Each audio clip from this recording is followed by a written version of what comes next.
రాష్ట్ర ప్రభుత్వం కిందట ఏడాది ఈ ఏడాది కూడా ఏదైతే rising stars, shining stars, rising stars ఇద్దరు కూడా ప్రోగ్రాం అనేది మరి పిల్లలందరినీ కూడా ఉత్తేజపడటానికి, పోటీతత్వం నింపడానికి మరి ఏదైతే ఈ కార్యక్రమాన్ని నిర్వహించిందో అది గ్రాండ్ సక్సెస్ అయిందని చెప్పి మనం అందరం కూడా భావించాలి. ఎందుకంటే లోగడ సంవత్సరం కూడా మరి ప్రోగ్రాం రావడం జరిగింది.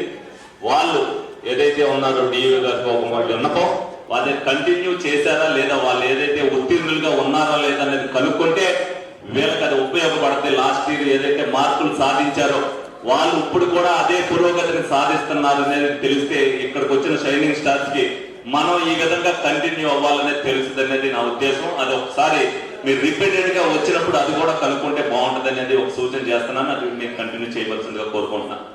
అదేవిధంగా ప్రతి ఒక్కరికి కూడా ఏదైతే ప్రభుత్వం నారా లోకేష్ గారు విద్యాశాఖలో అనేక మార్పులు తీసుకొచ్చి సమూల మార్పులుగా దిశగా మరి ప్రతి ఒక్కరు కూడా విద్యార్థులు మంచి భవిష్యత్తు ఉండాలనే ఉద్దేశంతో వాళ్ళు పోటీతత్వాన్ని నింపుతూ ప్రోత్సాహకాలు ఇవ్వాలనే ఉద్దేశంతో మరి జిల్లా వ్యాప్తంగా మరి ప్రతి ఒక్కరిని కూడా ఉపాధ్యాయులు చేసిన కృషి కానీ దాని వెనకాల ఉన్న తల్లిదండ్రుల కృషి కానీ ఎనలేదు.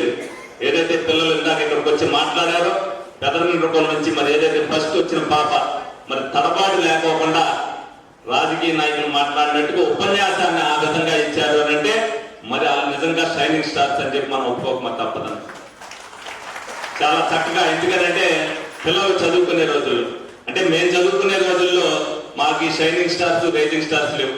ఏదైతే ఉన్నాయో సూపర్ స్టార్, సూపర్ స్టార్ ఉండే మేము వెళ్ళి సినిమాలకు వెళ్ళిపోయాము. కాబట్టి మీకు ఏదైతే ప్రభుత్వం ప్రోత్సాహాలు ఇస్తుందో మేము అవ్వాలి అనే కోరిక మీకు ఉంది. మేము వాళ్ళు చూడాలి అని వెళ్ళాం, మీరు వాళ్ళు అవ్వాలి అని అనుకుంటున్నారు. మేము మళ్ళీ వెనక్కి వెళ్ళాం. కాబట్టి ఎవరైతే ఈ సంవత్సరం జరిగిందో ఇంటర్మీడియట్ లో అవచ్చు, 10th లో అవచ్చు, ఎవరైతే రావాలనుకుంటున్నారో వాళ్ళందరూ భవిష్యత్తులో కూడా అదే విధంగా చదివి రేపు కాబోయే రోజుల్లో మరి డాక్టర్లు గాను, సైంటిస్టులు గాను, కలెక్టర్ గాను, పోలీస్ ఆఫీసర్ గాను అయ్యే అవకాశాలు ఉంటాయి. కాబట్టి తల్లిదండ్రులు కూడా వాళ్ళని ప్రోత్సహించాలి. ఉపాధ్యాయులు ఎవరైతే 10th లో ఇంటర్మీడియట్ లో కంటిన్యూ అయ్యారో ఆ విద్యార్థులు ఏ విధంగా చదువుతున్నారనేది వాళ్ళని మానిటరింగ్ చేయాలని చెప్పి సభాముఖంగా వాళ్ళందరూ కూడా తెలియపరుస్తూ మరి నాకు ఇంత చక్క అవకాశాన్ని ఇచ్చినందుకు మరి అందరికీ కూడా ధన్యవాదాలు తెలుపుకుంటూ సెలవు తీసుకోవడం జరిగింది.